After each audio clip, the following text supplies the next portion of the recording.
Velma, the show I had very little expectations for, yet somehow still felt disappointed by it. Now the show is sat on around, I think, 1 out of 10 on IMDb, so that is just a teaser. This is the latest in this never-ending trend to take beloved IP and change everything about it and create something abominable from it. Velma's the first adult Scooby Doo show that's also the first Scooby Doo show about Scooby Doo, and everybody hates it. Now allow me to transport you into the horrifying nightmare that is modern entertainment with the release of Velma. Velma, Velma, Velma. That seems to be all people can talk about right now. A lot of people have been asking me to talk about it myself, but to tell you the truth, I'm not particularly interested in doing that. You don't need me to rant and rave about how that show is awful. In fact, many of you are probably as tired as I am, with your subscription feed getting filled up with copy-pasted rants about Velma. Besides, I personally don't think I can work up the anger for this one.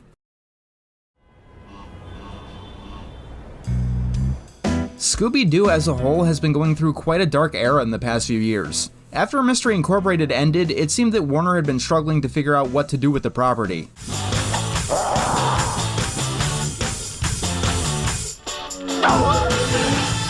If you told me that this was a Family Guy cutaway gag, I would believe you. I'd still believe that even if you told me that it wasn't. This kind of stuff doesn't really make me angry, it makes me sad. Scooby Doo is a big part of my childhood, and I think that's true for most people watching this channel, no matter what your age is. Scooby Doo first aired in 1969, and while it's had its ups and downs, it's always been there in some shape or form. The best part of my sick days back in elementary school was watching a pup named Scooby Doo, which is like one of the only 2 times a Baby's spinoff has ever managed to work. I get what Velma is trying to do, it's trying to relate to an older audience, although it's doing it like an insecure teenager. Just trying to repeat whatever it thinks its audience wants to hear, pretending to be mature.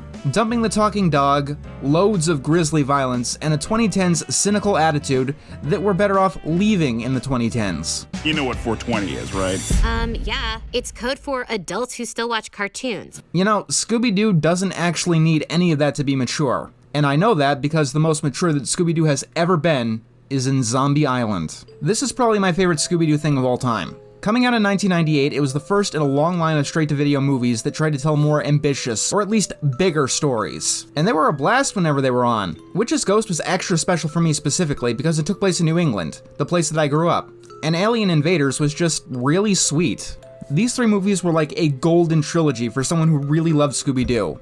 After that, they got a little laxer in quality, let's say. I'm probably one of the few people on Earth who will happily admit to enjoying Scooby-Doo and the Cyber Chase, but even I will admit that that film does have its problems. Fucking magnets, how do they work? But there's just been something magical about Zombie Island in particular. A Halloween season just isn't complete without it. It's often known as the first time that Scooby and the gang have faced real monsters. That's, not actually true. That myth comes from a terrible, terrible trailer. So come along with Scooby and all the gang in their most frightening mystery ever. Scooby Doo on Zombie Island. Because this time, the monsters are real. Boo Brothers, Ghoul School, that's actually another Admirable that I probably want to do in the future. In my mind, Zombie Island is special because I think it's the first time that someone really decided to take Scooby seriously. Like, someone behind the scenes.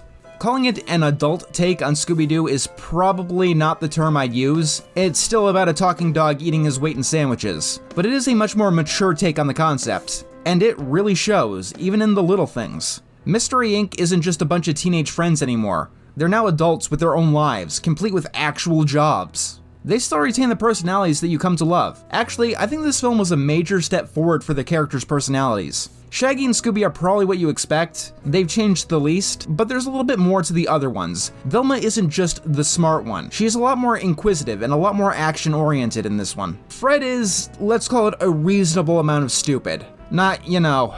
I have a disease where I can't recognize people who aren't hot. He's still clearly an adult, and acts cordial to the people around him. And then there's Daphne. Zombie Island Daphne is probably my favorite incarnation of her.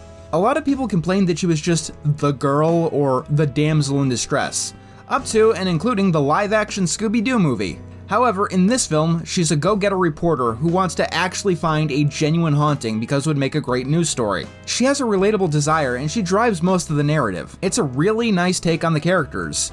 and these archetypes would influence much of Mystery Inc.'s adventures throughout the 2000s. Honestly, I didn't realize it until I went back through these films, but the Scooby Doo series has been like really good for female characters and representation. You have Simone and Lena from this movie, the Hex Girls or the titular witch from Witch's Ghost, Crystal and Amber from Alien Invaders, all of the girls from Ghoul School, never mind the many incarnations of Daphne and Velma. I'm gonna be blunt. Anyone who says that Daphne was nothing more than a damsel in distress probably only ever watched the original series. And even in 1969, it was very rare to have 2 girls in a group of 5 characters. I also want to point out that in this version, all of Mystery Inc. are good friends, and it's nice. I'd go so far as to say that it's one of the most essential parts of the Scooby Doo identity. Now, I know that is one of the most obvious statements in history, and not someone that anyone holding this property should have to be told, but I have a disease where I can't recognize people who aren't hot. It's nice when somebody gets the obvious right.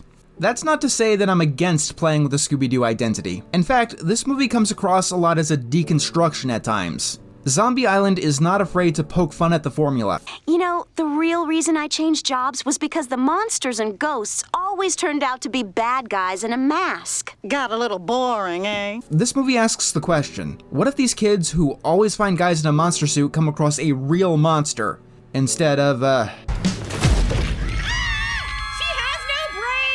whatever this was trying to do. The biggest deviation here isn't just that the monsters are real. Like I said, Scooby-Doo has done that before.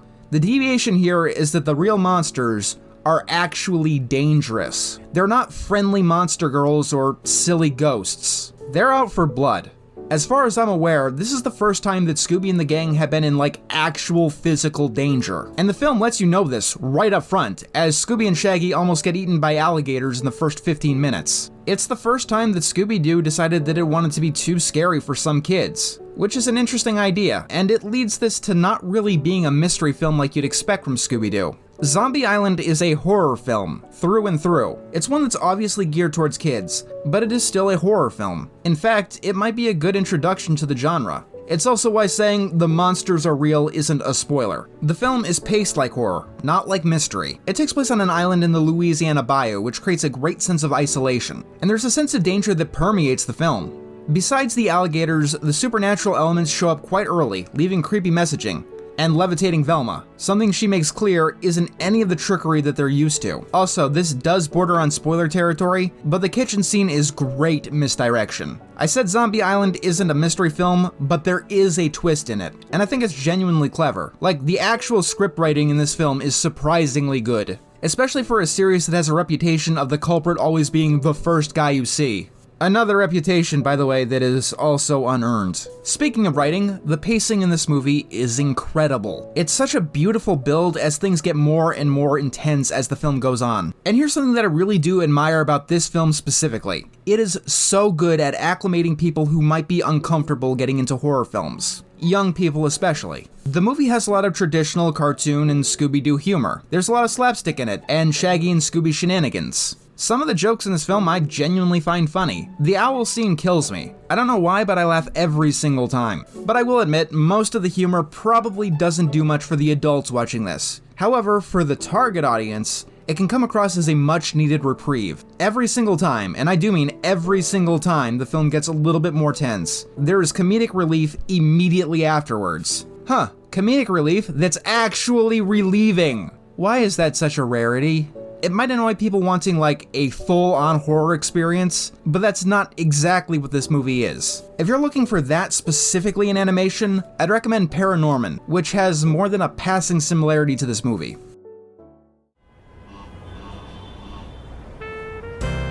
If you're looking for light horror or something horror-themed, you know, stuff like Zombies Ate My Neighbors, Nightmare Before Christmas, Luigi's Mansion, this film perfectly scratches that itch, and I can't recommend it highly enough. Like I said, it's my favorite Scooby-Doo thing of all time. There is only one thing that I don't like about it, and that's that it has a sequel. Haven't we been here before? Get out!